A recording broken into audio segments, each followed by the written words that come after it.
મારું નામ ગીતા છે. મારે બે ભાઈ હતા.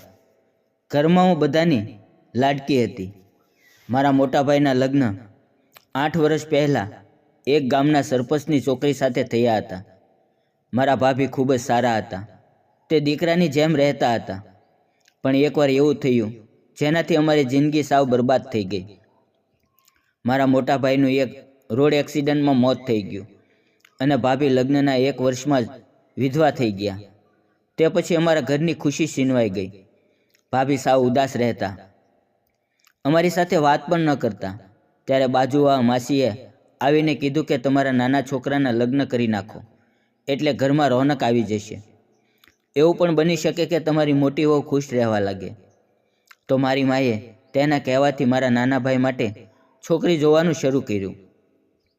એક સારા ઘરની છોકરી શોધીને નાના ભાઈના લગ્ન પણ કરાવ્યા. પણ લગ્નની રાતે ભાભી સાથે જે થયું તે જાણીને તમે ચોંકી જશો. આજે સવારથી જ મારું હૃદય ખૂબ જ ધડકવા લાગ્યું. રાતના 9 વાગી રહ્યા હતા.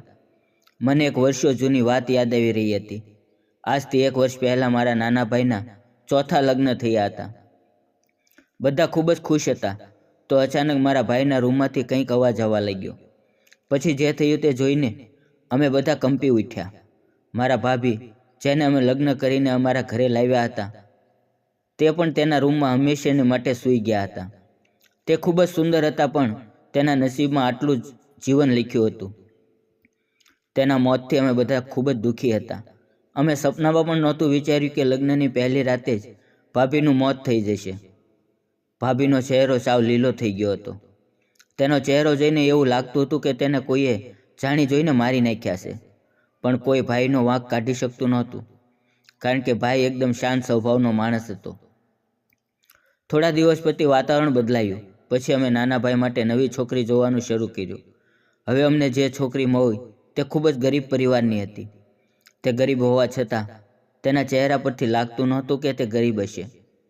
ભાઈના લગ્નના દિવસે મને ખૂબ જ ડર લાગવા લાગ્યો, કારણ કે મને ભાઈના પહેલા લગ્ન યાદ આવવા લાગ્યા. પહેલા લગ્નના દિવસે ભાભીનું જે રીતે મોત થયું તેને યાદ કરીને મને ડર લાગતો હતો.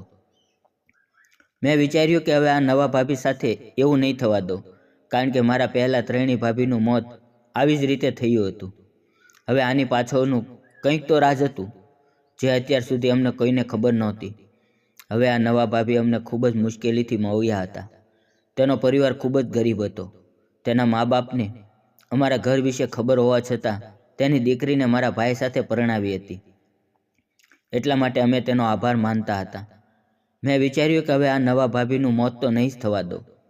જ્યારે તેના ઘરેથી વિદાય થઈને તે આવ્યા ત્યારે હું તેની પાસે જ બેઠી હતી. તે સાવ શાંત સ્વભાવના હતા. નવા હતા તો મારી સાથે તે સાવ ઓછું બોલતા હતા. મેં તેને કીધું કે ભાભી, આજે હું તમારી સાથે જ સૂઈ જઈશ, કારણ કે આના પહેલાં મારા ત્રણેય ભાભી સાથે જે થયું તેવું હું તમારી સાથે થવા દેવા માંગતી નથી. આ સાંભળીને તેના ચહેરાનો રંગ પણ બદલાઈ ગયો. તેણે કીધું કે કેમ, એવું તો શું થયું હતું? મેં કીધું, ભાભીજી, અત્યારે તમે આમાં ના જ પડો તો સારું છે. થોડી વાર પછી ભાઈ આવ્યો તો મમ્મીએ કીધું કે બેટા, હવે તું તે બંનેને એકલા રહેવા દે. મેં તેને કીધું કે માં, મને ભાઈ ભાભી સાથે જ રહેવા દો. પહેલાં જે થયું તે હવે મારે અત્યારે નથી થવા દેવું.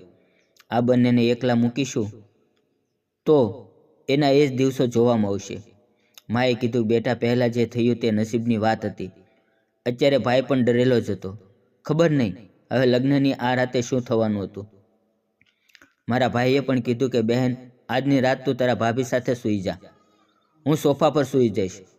બસ મેં ભગવાનનો આભાર માન્યો કે હવે આજે તમે મારી મદદ કરજો.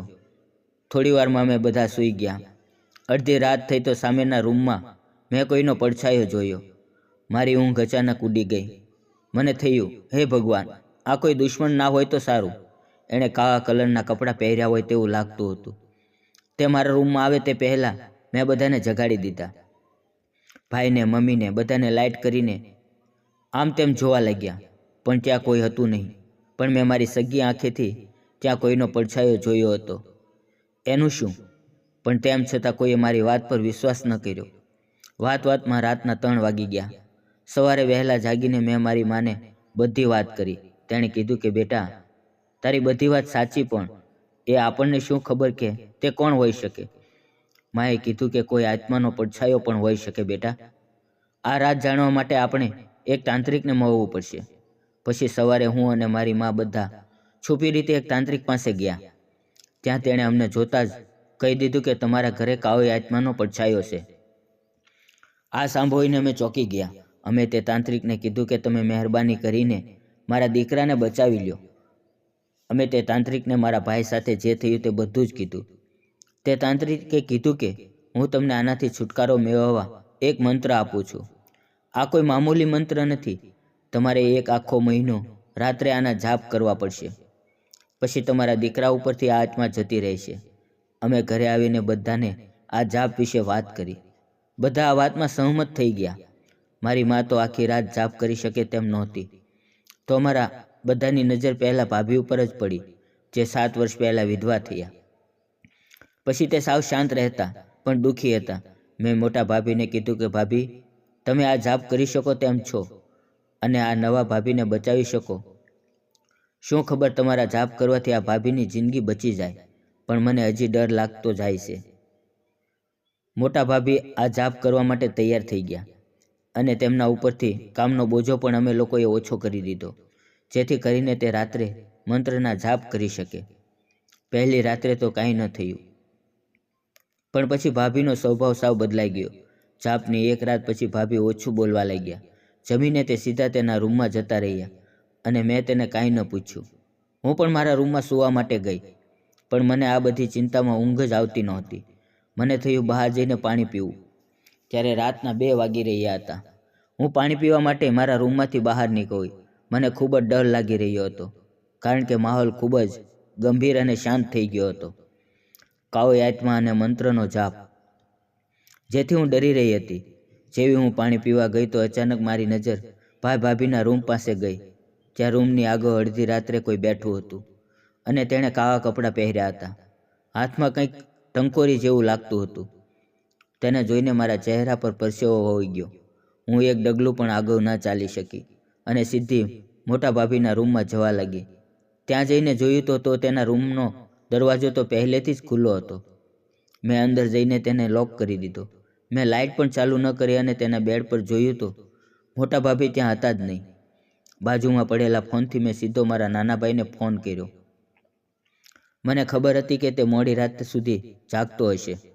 ફોન કરીને તેને બધું કહી દીધું કે અત્યારે આવી રીતે બન્યું છે. તે સીધો તેના રૂમમાંથી બહાર નીકળી ગયો, પણ થોડીવાર પછી મારા નાના ભાઈની સીંચનો અવાજ પણ સંભળાવા લાગ્યો.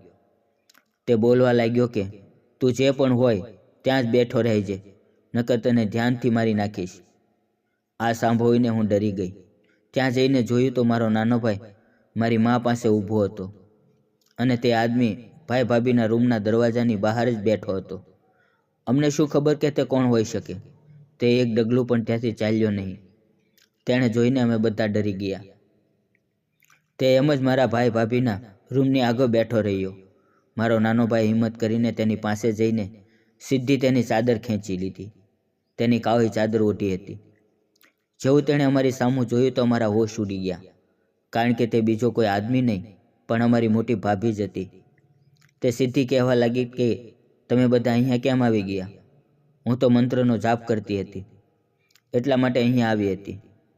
તે મોટા ભાભીની પાસે તે ટંકોરી હતી તે છુપાવવા લાગી. મારી માએ સીધી તે ટંકોરીને તેના હાથમાંથી ઝોંટી લીધી અને તે ટંકોરીને ખોલીને જોયું તો મારી માની આંખો ફાટી ગઈ. તે રાડો પાડીને બોલી, એ ભગવાન, તારી મહેરબાની કે અમે બધા આનાથી બચી ગયા. આ ટંકોરીમાં તો એક ખતરનાક વીછી બેઠો હતો. આવો મોટો વીછી અમે ક્યારેય જોયો નહોતો. મેં ભાભીને કીધું કે તમે આ વીછીને કેમ આ ટંકોરીમાં રાખ્યો છે? તો તે કહેવા લાગ્યા કે આ બધું મંત્રના જાપ કરવાથી થઈ રહ્યું છે. તેનો ચહેરો લાલ થઈ ગયો. તે સાવ ગભરાયેલા લાગતા હતા. મારી માએ પૂછ્યું કે મને નથી લાગતું કે આ મંત્રના જાપ કરવાથી આવો વીછી આવે, અને તે કાળા કપડાં પણ પહેર્યા હતા. આનું કારણ શું હોઈ શકે? તું જ મને આનો જવાબ આપ. મંત્રના જાપ કરવાથી આવા વીછી ન આવે. આ વીછી લોકોના મોત કરવા જ આવી શકે. મારી માની વાત ઉપર અમે બધા પણ ચોંકી ગયા. મતલબ એ જ હતો કે મોટા ભાભી મારી બધી નાની ભાભીઓને મારી નાખી હતી. અત્યારે તો અમે ભાભીને કાંઈ ના કીધું. અમે બધા પણ અમારા રૂમમાં જતા રહ્યા. સવારે બધા જાગ્યા તો બધાને ખબર પડી હતી કે મોટા ભાભીની નિયત જ ખોટી છે. પછી મારી માએ રોજ તેનું ધ્યાન રાખવાનું ચાલુ કર્યું. પછી મેં એક ડૉક્ટરને બોલાવીને બધી વાત કરી તો તેને એવું જણાવ્યું કે તમારી ત્રણેય વહુના મોત આ વીછીના કરડવાથી જ થયા છે. આ સાંભળીને અમે બધા ચોંકી ગયા અને અમે ક્યારેય વિચાર્યું ન હતું કે તે મોટા ભાભી આટલી હદ સુધી જઈ શકે. તે હવે અમારા દિલમાંથી જ નીકળી ગઈ હતી. તેણે વિધવા હોવા છતાં અમારી સાથે આવું કર્યું હતું. હવે અમે તેને અમારા ઘરમાંથી કાઢી મૂકી હતી અને હવે મારા ઘરમાં સુખ શાંતિનું વાતાવરણ છે. મિત્રો, વિડીયો પસંદ આવ્યો હોય તો વિડીયોને લાઇક અને ચેનલને સબસ્ક્રાઈબ જરૂર કરજો. ફરી મળશું, ત્યાં સુધી આવજો. વિડીયો પૂરો જોવા બદલ આપ સૌનો ખૂબ ખૂબ ધન્યવાદ.